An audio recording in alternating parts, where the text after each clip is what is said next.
Boa tarde a todos. Vamos falar hoje sobre Orgulho e Preconceito, né, no nosso História com Filmes. Deixa eu apresentar aqui para vocês, que é esse filme aqui. Né? Ele tem um grande elenco, grande em todos os sentidos, né? Grande de pessoas famosas e grande no sentido do tamanho do elenco, que são muitas pessoas realmente, né? Então, a relação de todas. Ele não ganhou um Oscar, não chegou a ganhar nenhum Oscar, porém, teve bastante outros prêmios, né? Da Boston Society of Film Critics, como melhor filme, British Academy Film Awards, do Most Promising Newcomer, que é feito para pessoas que são atores novatos, Empire Awards, que é o Best British Film, e o London Film Critics Circle, the British Director of the Year and the British Supporting Actor of the Year, ganhando o Tom Hollander.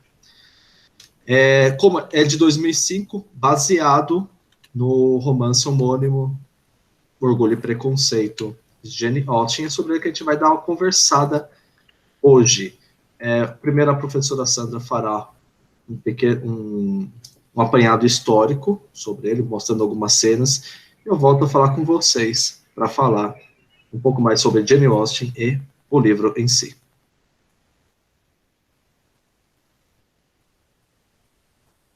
Oi, tudo bom? Meu nome é Sandra, como diz o Pedro, bom dia, boa tarde, boa noite, boa madrugada, se vai ficar na gravação, alguém estiver assistindo aí na madrugada. Vou falar da parte histórica, um pouco da época. O filme não aborda diretamente a política, mas eu vou citar o contexto político de maneira geral e sutilmente um tema transversal que está no filme em relação a um conflito. Deixa eu pegar aqui a minha tela para a gente estar começando essa parte. Aqui.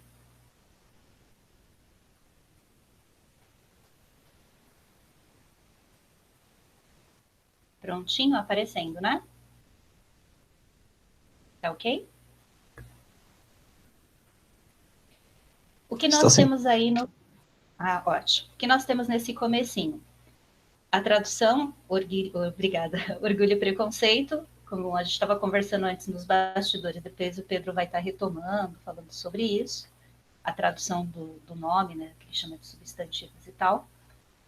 O romance, ele foi escrito, e a partir dele que foi dando origem não só a esse filme de 2005. Esse filme em específico, que vai ser o nosso objetivo aqui, ele teve um custo de 28 milhões, uma bilheteria de 121,5 milhões.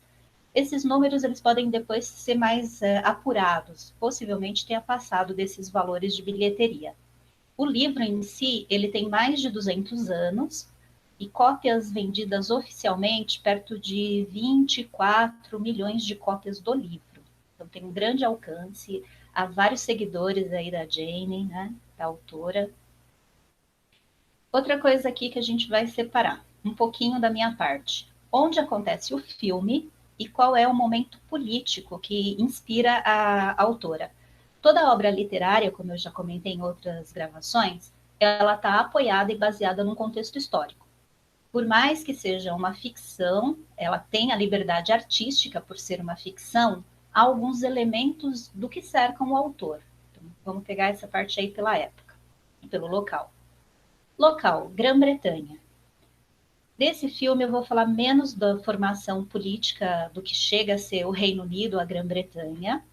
Podemos só destacar que até o controle do Império Romano, século V, eram os romanos que controlavam política e economicamente toda essa região que aparece aí na tela de vocês. Com a queda do Império Romano, aproximadamente 1.500 anos atrás, as configurações políticas, a quantidade de reis é assim impressionante. Para nós, interessa o que aparece aí na tela, que é 1707. O romance foi escrito em 1797, minha primeira publicação. A Inglaterra e o local que a Jane se localiza seria aqui, ó, na parte sul da Inglaterra. É onde ela também cria a história fictícia, né, para o filme e todo o ambiente rural. Como que é a parte política e o que a gente tem na Inglaterra nesse momento?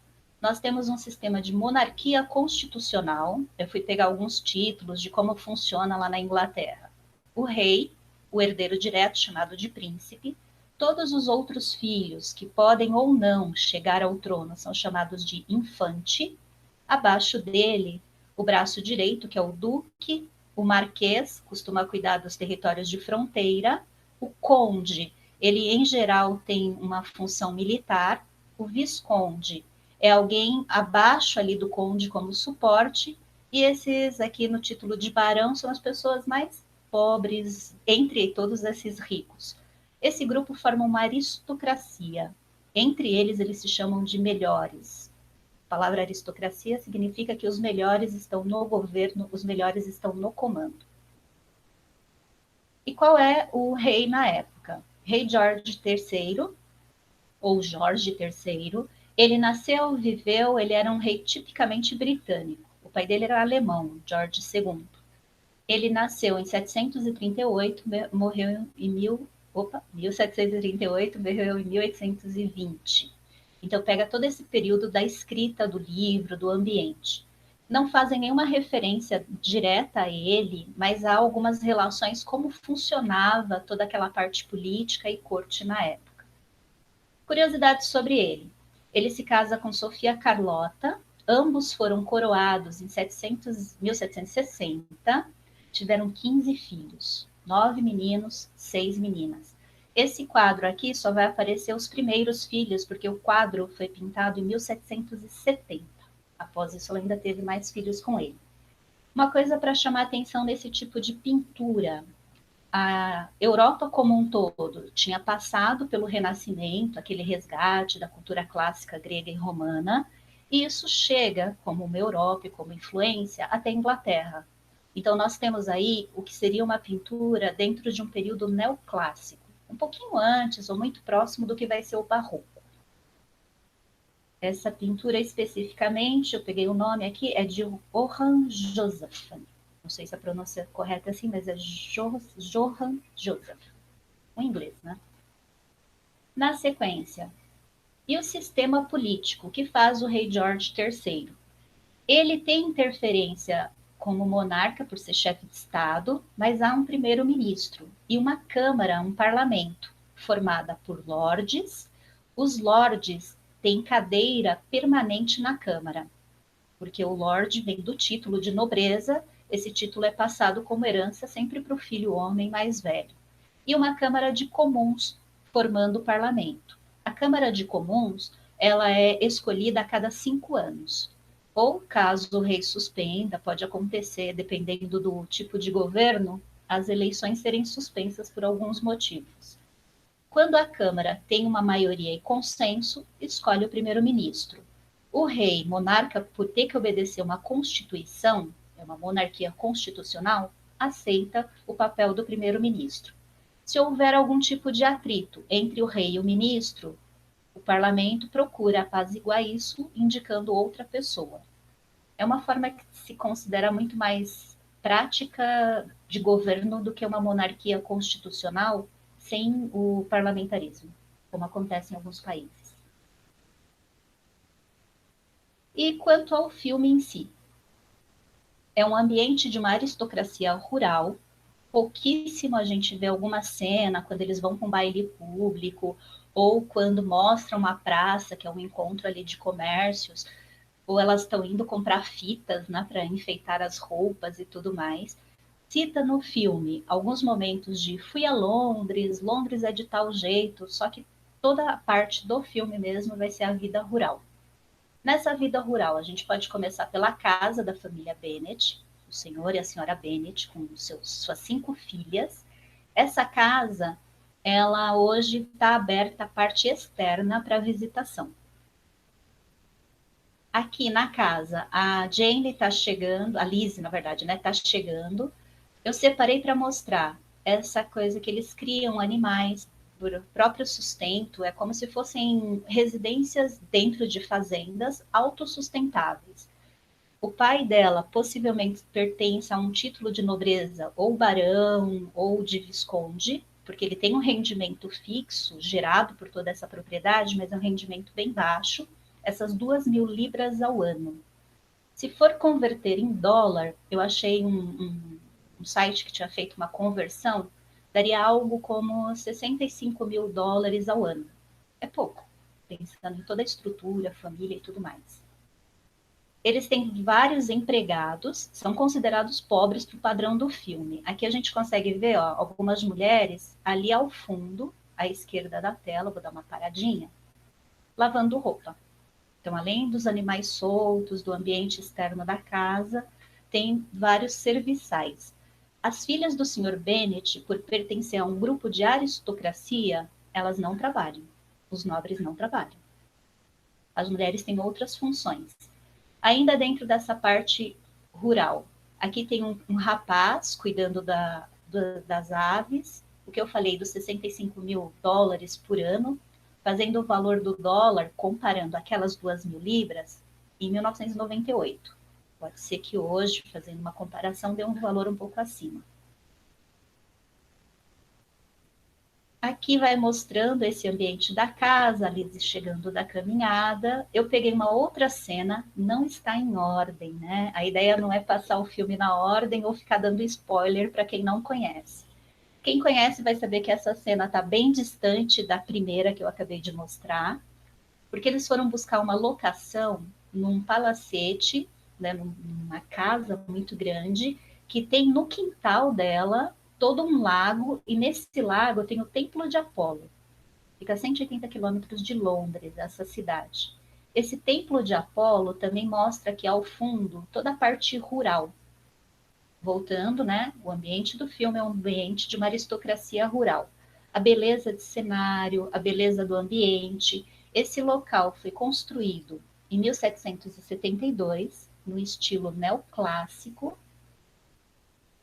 E ali ao fundo, aquele lago foi uma represa, olha, essas construções com modelo de colunas gregas, toda uma construção oval, se referindo a templos gregos, né?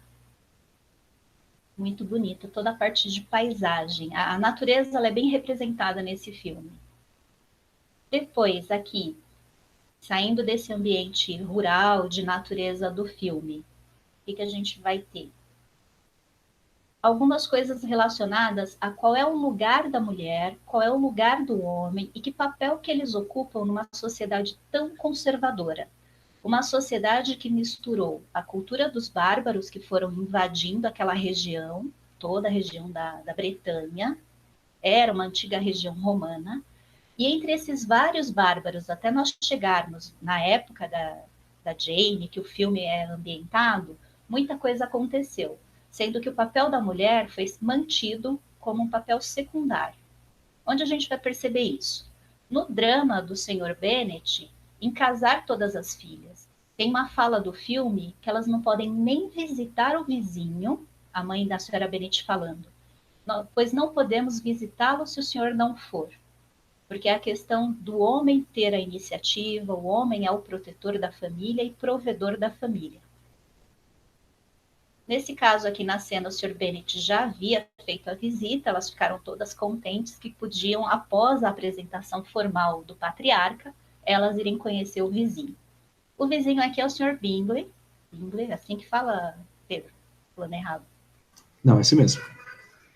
Ele está na sala, super luxuosa, ao fundo vasos de cerâmica, estofado, acetinado, estão falando do papel da mulher na sociedade. Precisam saber pintar, tocar, bordar, ler, recepcionar.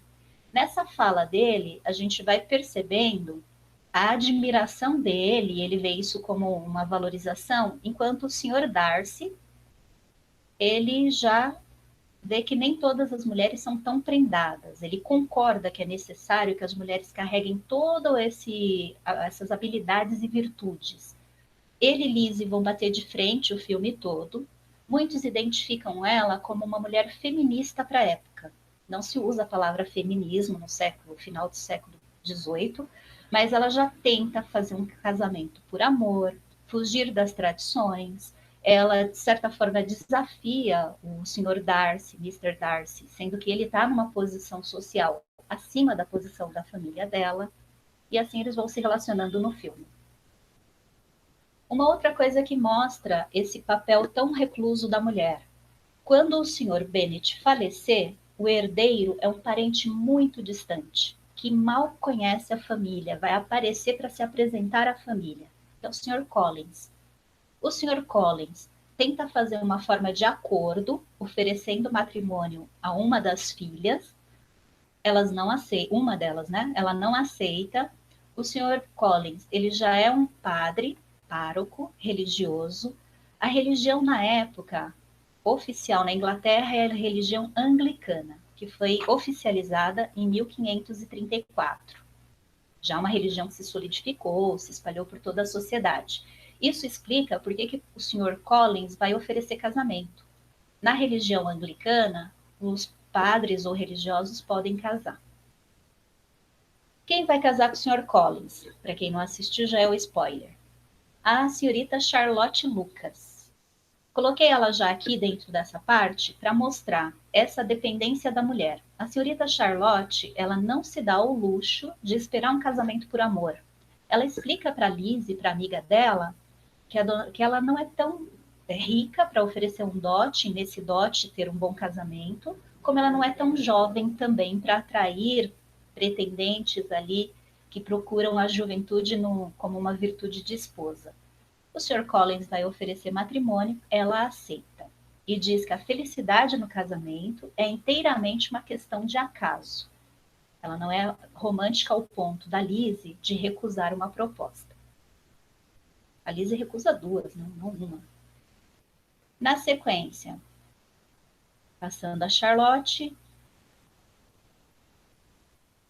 eis aqui o protagonista que faz vários coraçõezinhos palpitarem, borboletas no estômago, como dizem, o rico do pedaço.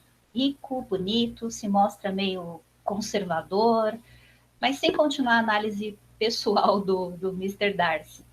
Ele teria aproximadamente 28 anos como personagem, nunca existiu um Sr. Darcy, ele é fictício, tá? Uma renda aproximada de 50 mil libras, atualizando a riqueza dele. Porque o filme e o livro colocam para a época, 1800, né, ali, como 10 mil libras. Para você ter uma ideia como isso é rico na época, há aproximadamente 400 famílias que se encaixam nesse nível de riqueza. É pouco, pensando numa Inglaterra toda, né? E dessas 400 famílias, uma é a do Sr. Darcy, a outra do Sr. Bingley e a tia dele, a Catherine. O Sr. Darcy tem uma casa extremamente suntuosa, é o palacete, onde tem o templo de Apolo ali do lado. Essa casa também está aberta à visitação. É a que foi construída a partir de 1720. Essas obras que aparecem na casa principal são todas neoclássicas, e eu separei não só para mostrar a riqueza, o contraste com a família da Lizzie, como a casa tem uma galeria de esculturas. E numa das esculturas, me chamou muito a atenção, vai ser o Aquiles. Aquele Aquiles que a gente falou numa outra live do filme de Troia, que leva uma flechada no calcanhar. Ele tem dentro da galeria dele uma escultura grega. Vai aparecer agora, ó. Depois dessa que ela está admirando, todas as esculturas em mármore, todas resgatando desde o Renascimento uma forma artística que busca colocar o homem no centro, que é chamada de arte antropocêntrica. Esse aqui, ó, é o Aquiles. Deu para ver, né, a parte da flecha no pé e tudo mais, no calcanhar.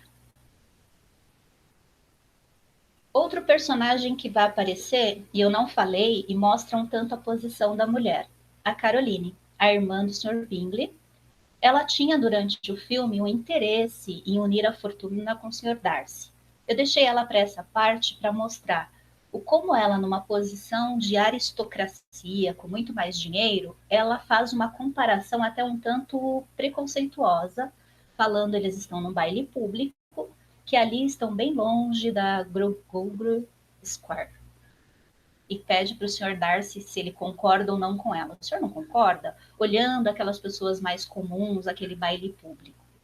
Ela vai aparecendo em outras cenas também, ela faz meio que um contraste. Deixei essa parte para a gente voltar na família do Sr. Bennet.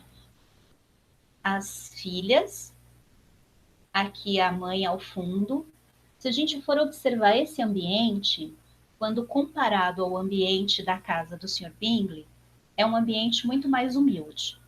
Tem uma cena que a Lizzie está lá, aqui elas foram visitar a Jane, vai aparecer daqui na frente. Troquei de lugar meu slide. Já mostra a sala do Sr. Bingley. Nessa parte que foi rapidinho. Quando eles estão conversando, em alguns momentos do filme, numa conversa com o Sr. Wickham e numa conversa da Caroline ou Caroline com o Sr. Darcy, eles citam o Napoleão. Porque está acontecendo nessa época uma revolução na França, onde o rei da França chegou a ser capturado, Luís XVI, e para ajudar esse rei da França a recuperar o controle, alguns países se uniram contra os revolucionários. Exatamente aqui, a Inglaterra vai ficar contra os franceses, mas não é o rei. Ao contrário, é dar socorro ao rei para que os revolucionários saiam de cena. A revolução ela foi seguindo na França um ritmo tão inesperado que nessa primeira tentativa de afastá-los, a coalizão que foi feita com a Inglaterra, com a Áustria, com a Espanha, todos contra a França venceu. É bem na época que o livro está escrito. E aí, o que eles vão mostrar isso dentro do filme? Essa cena que a Caroline está falando de uma dama que eles conhecem, uma dama que foi decorar a casa à francesa. E ela diz que isso daí não é nada patriótico, porque é exatamente a guerra que está acontecendo. Se você está no seu país, Inglaterra, e ele está em guerra contra um outro país, França, como você decora a casa no modelo do inimigo, né? No modelo francês. E é aqui que eu quis chamar a atenção para a sala. É uma sala de café, café da manhã, comparando aquela sala lá da família Bennet. Muito mais espaçosa, a parte toda dos móveis, do que tem na mesa, os objetos de prata. E aí vem a chegada da Lizzie. A Lizzie saiu andando da residência dela até a residência do Sr. Bingley, que daria aproximadamente uns 3 quilômetros. Aqui a gente pode ver do lado direito um aparador, novamente louças de porcelana, muito provavelmente, por a Inglaterra ter todo um controle sobre a China e Índia, muito provavelmente porcelanas importadas, para mostrar toda essa riqueza. Outra coisa para chamar a atenção dos costumes da época é como as pessoas se cumprimentavam. Os cavalheiros, eles se levantam quando chega uma mulher e inclinam o corpo. E as mulheres, em resposta, fazem uma breve menção, né? Uma breve mensura de corpo também. Não há toque físico, essa coisa de 2, 3 beijinhos, isso aí não tem nada a ver com a época. Há todo um distanciamento. E a cidade, das poucas cenas que aparecem, reforça aquela parte que eu comentei, muito paralelo da guerra. São os soldados aqui de vermelho, uma parte de cavalaria, montaria. E o personagem que vai trazer em cena esse momento como um tema transversal é o Sr. Wickham.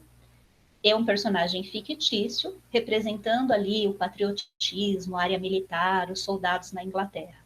Ele não tem descendência nobre, não herdou nenhuma terra, então uma maneira dele fazer parte de uma elite é o serviço militar, que vai oferecer uma renda fixa e prestígio social. Está servindo ao rei George III, em nome da Inglaterra.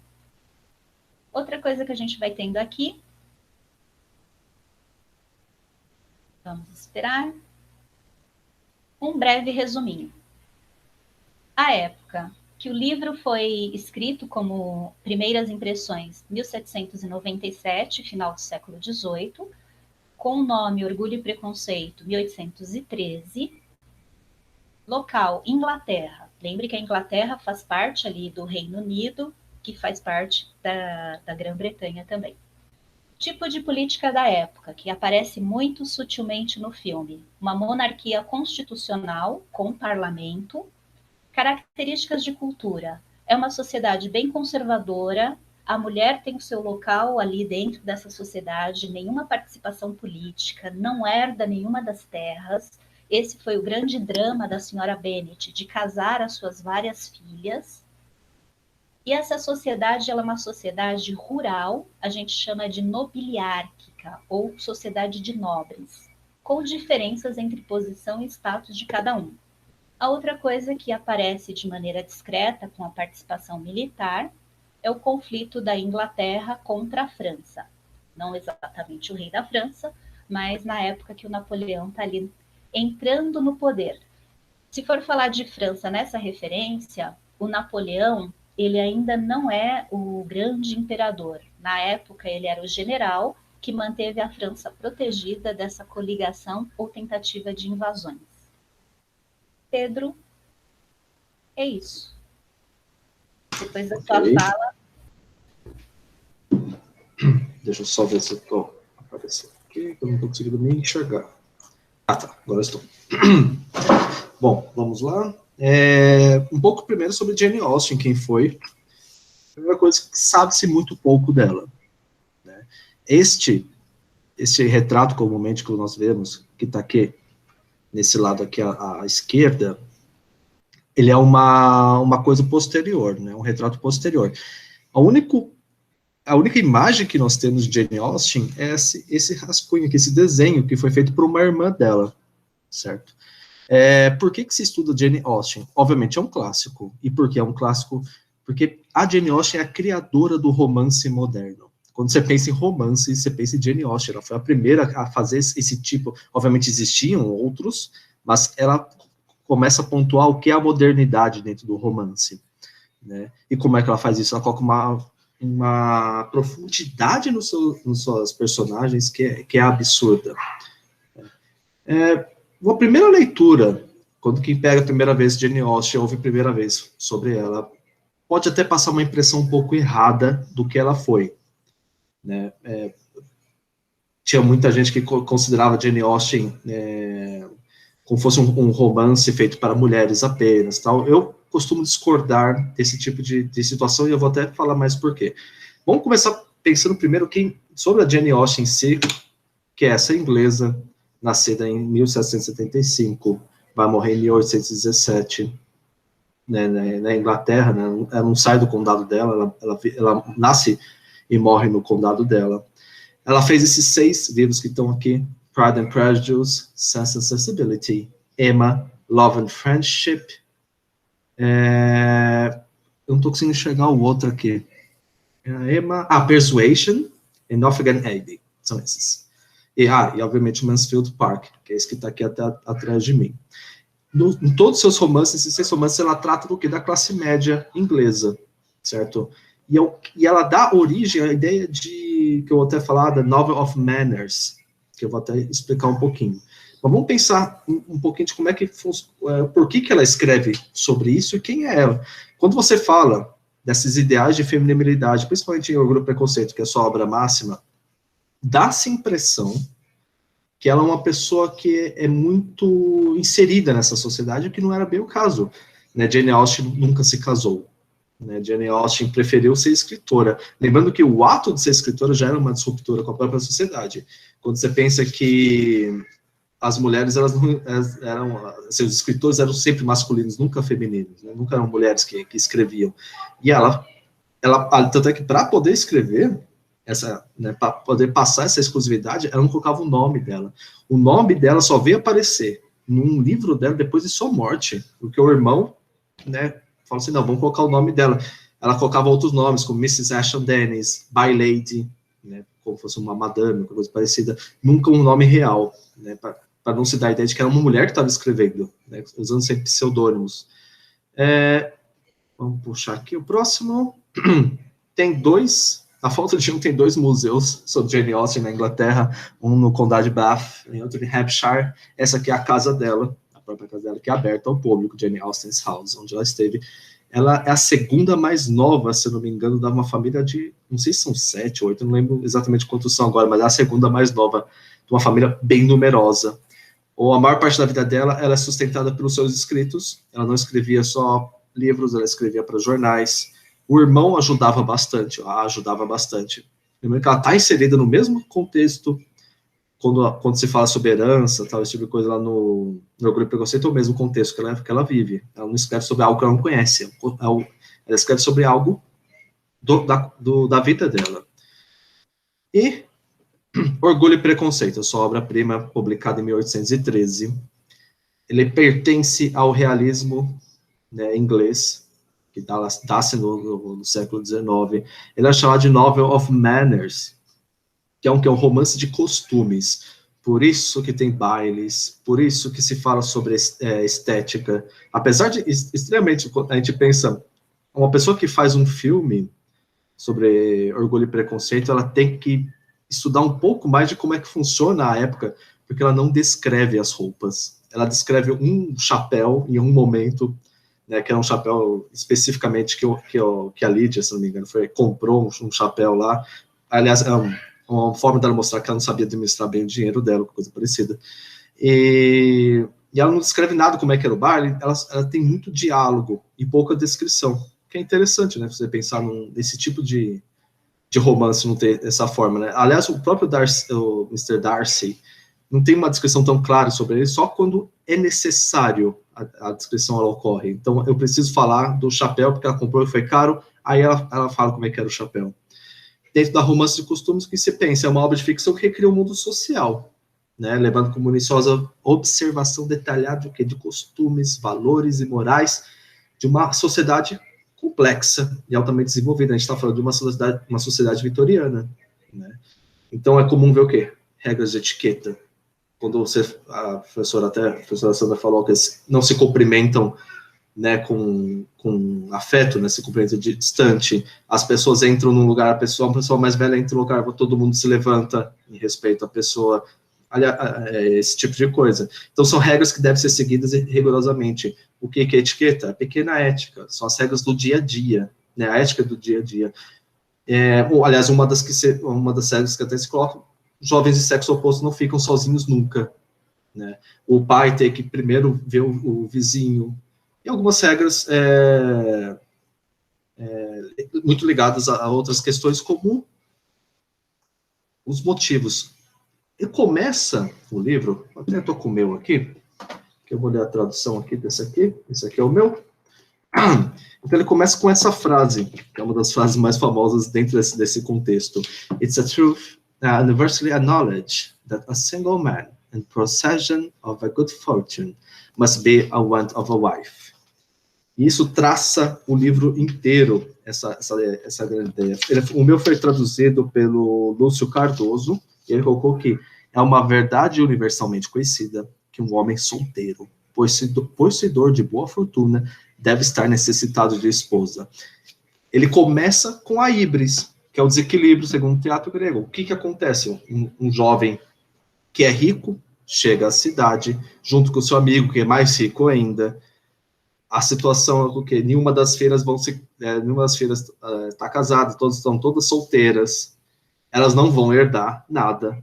Vai passar para o primeiro homem, e o primeiro homem é um cara muito distante. E através desse desequilíbrio, de uma mãe tentando garantir o sustento para as filhas, lembrando que é uma sociedade completamente desigual em questões de gênero. Então, a primeira coisa que ela pensa, não, eu tenho que deixar minhas filhas a salvo, né? Elas não podem trabalhar, né? E quando a gente pensa nisso, quantas vezes nós não aceitamos algum emprego que não gostávamos, por exemplo? É a mesma situação, né? Se você pensa, nossa, são obrigados a casar, sim, nós somos obrigados a trabalhar, se a gente não quer morrer de fome. É a mesmíssima situação, né? Quando elas encaram isso como um emprego. Então, o amor pode vir ou pode não. O importante é o quê? A sobrevivência. Tem esse pequeno esquemazinho que eu achei muito bom aqui, que é uma confusão grande, né? E é engraçado você pensar que ela coloca o mesmo número de mulheres e homens equiparadamente, né? Então, o que dá para perceber já que a trama desenrola sobre esses dois, Elizabeth Bennet e Mr. Darcy. Temos o Charles Bennet, que é o rapaz rico que chega, todas as irmãs dela, os seus pais, e tem, não sei se vai dar para ver por vídeo, mas enfim, eu vou deixar até um link desse slide para quem quiser ver uma melhor qualidade.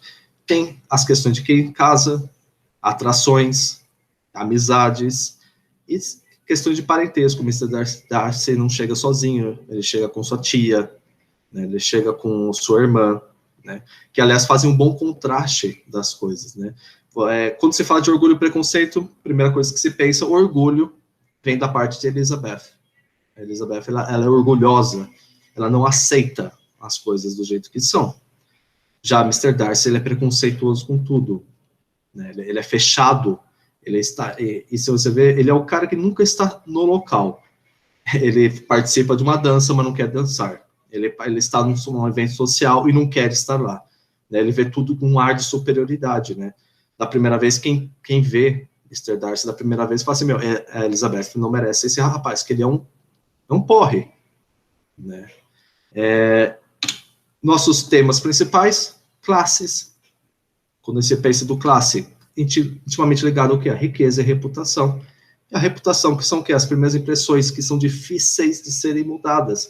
Primeira coisa que Mr. Darcy fala quando vê Elizabeth, eu não lembro exatamente as palavras, mas ele fala algo do tipo, tudo bem, ela não é tão bonita, né, não me apetece, né, alguma coisa parecida, o que a diminui, é isso que fere o orgulho dela.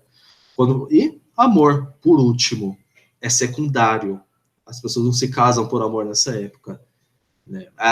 É esse que é a grande ruptura que Jane Austen faz, porque pela primeira vez, se primeira vez não, mas ela coloca uma personagem que tenta pensar no amor primeiro. O que adianta eu casar com um cara que eu não vou gostar dele, né? E ele não gosta de mim, né? Tanto é que um outro rapaz a corteja e ela simplesmente fala não, né? Ela coloca o motivo. Em cortejamento nós temos nossos motivos. Tá. Aqui não tá. Que é o cortejo, coisa que aparece, essa brincadeira de esconde-esconde, que você tenta esconder suas partes, a sua personalidade ruim, né? E a outra pessoa tenta encontrar sua personalidade nesse cortejo. E o casamento. O casamento, ele tem um fator importante, como a gente já falou de Shakespeare na outra aula, o casamento, ele coloca um final feliz nas coisas, né? Ele coloca uma pedra no assunto. As pessoas estão bem agora, elas se casaram, deu tudo certo, né? Em um primeiro momento, quando a gente lê Orgulho e Preconceito, ele parece apenas um romance açucarado. Ele parece muito desses filmes que nós vemos na sessão da tarde, que muitos deles, aliás, eu posso ter falado, eles foram baseados nesse romance. Tem um ideal de feminilidade. Você vê até nos meus slides, coloquei esse ideal, você vê flores para tudo que é lado, mulheres castas, respeitosas, seguindo uma etiqueta, danças bonitas para tudo que é lado. Essa feminilidade está muito acorrentada ao patriarcado da época. Mas nós temos que entender um pouco além do texto, que não é só isso. Quando você percebe como Jane Austen trata, principalmente nas falas de Elizabeth, dá para perceber a ironia com que ela coloca essas coisas. Jane Austen nunca se casou. Para ela, o casamento, a forma como ela trata o casamento é uma ironia. Isso é interessante se pensar. Um romance, apenas um romance açucarado não sobreviveria 200 anos, completos agora em 2013. Ele é muito, muito maior que isso. Tanto que nós temos essa frase conhecida de Jane Austen, que é muito interessante, né? Você fala que give a girl an education, introduce her properly in the world, and 10 to 1, but she has the means of settling well, without further expense to anybody. Então, o que se coloca? Se você dá a uma garota uma educação, apresenta adequadamente o mundo, e muito provável que ela tenha os meios para se dar bem, sem depender de mais ninguém. E isso é uma coisa que Jane Austen acreditava piamente. E ela coloca muito isso na sua própria personagem. Ela, a partir do momento que a Elizabeth se vê obrigada a casar, se não teria herança, mesmo assim não a diminui no sentido de pegar as rédeas de seu destino. Vou me casar? Sim, com alguém que goste de mim, não com exatamente qualquer um. E é isso muito interessante pensar. Quando esse romance sai, quando ele começa a ficar famoso, muito depois da morte de Jane Austen, obviamente, ele é considerado um romance antifeminista. pelo fato de mostrar mulheres que são dóceis. Apesar de Elizabeth, obviamente, ser orgulhosa, parece mais um leão acuado que outra coisa. Ele vem sendo resgatado dessa forma, né? Pensa-se, não, mas calma aí, Jane Austen estava à frente do seu tempo. Ele não é, obviamente, ele não deixa de ser um romance conservador. Ele, obviamente, é um livro sobre situações meio, bem conservadoras, sobre casamento e hierarquia, sobre classes sociais, esse tipo de coisa. Mas, ainda assim, ele era progressista em sua época. E isso que é interessante. Obviamente, se você não lê nada sem contexto, né? Por isso que existem prefácios. Eles dão um conceito do livro em questão. E esse é o nosso conceito de Jane Austen, que tem que se entender. Se você pensar a seu tempo, ela é uma mulher incrível, muito, assim, muito à frente do que pensavam as outras mulheres. Por isso que pode-se colocar, eu considero muito isso mesmo, que Jane Austen, assim como William Shakespeare, o que William Shakespeare está para o teatro, Jane Austen está para o romance. Ela é tão grande quanto, e é tão idolatrada hoje pelos ingleses quanto foi William Shakespeare. Eu vou deixar o link no vídeo também, vou pedir para passando até colocar desse slide, porque também eu coloquei na última, no meu último slide aqui, alguns, nossa, eu perdi a palavra, sources. Referências. Algumas referências, o infográfico, alguns trabalhos que eu acabei lendo, e 2 vídeos muito interessantes, obviamente eles estão em inglês, sobre Jane Austen, para quem quiser ver. E, obviamente, o último pedido que fica, leiam criticamente sim, mas tem que ler Jane Austen, isso é importante. Acho que a minha parte é isso, Sandra. Eu estou congelada aí na tela, mas já descongelo. Deixa eu voltar em uma coisa que quando eu estava falando, eu acabei esquecendo. Quando fala que o Mr. Darcy é rico, né, que eu fiz a conversão, procurei, deixa eu colocar de novo o slide. Tem uma coisa aqui. O pai, o Sr. Bennet, como eu mostrei lá no começo, na parte rural, a renda dele é 2.000 libras ano. O Sr. Darcy, quando a gente converte as 10.000 libras dele, né, para dinheiro de 2016, seria 50.000 mês. E se eu fosse manter como no ano, convertendo, seria algo como 300 mil dólares. O cara é muito rico. E quanto ganha uma pessoa em média na época? 500 libras. A fortuna do Sr. Bennet para sustentar a família, toda aquela parte de manutenção da fazenda, são 2.000 libras, equivalente ao que fosse um rico banqueiro ou rico comerciante de Londres. Então, quando a gente compara esses valores, dá para entender por que há tantas mulheres ali. O filme mostra mais a irmã do Sr. Bingley e a Lizzie, mas há tantas mulheres falando dele, né? Não só ele como pessoa, personalidade, mas o que ele representa dentro dessa ascensão social. E a tia dele, muito interessada em unir a fortuna do sobrinho com a própria filha. Aparece bem discretamente, né, no filme, ela falando que já há um compromisso antigo entre as famílias, mas ele vai romper com essa tradição, com esse compromisso. É como o Pedro falou, é um romance bem clássico. O amor supera posições sociais, supera a barreira, e ele vai, com todo o preconceito inicial ali, percebendo outros valores na Jane.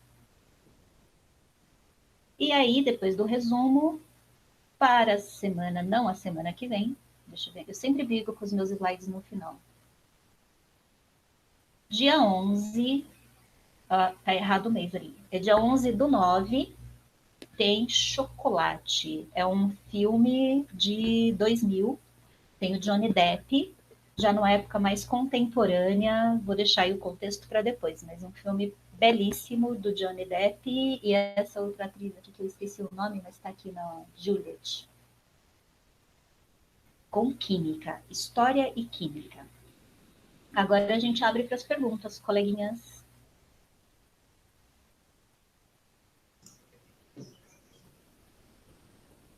Alguém quer, se não quiser perguntar, pode falar, suspirar pelos personagens.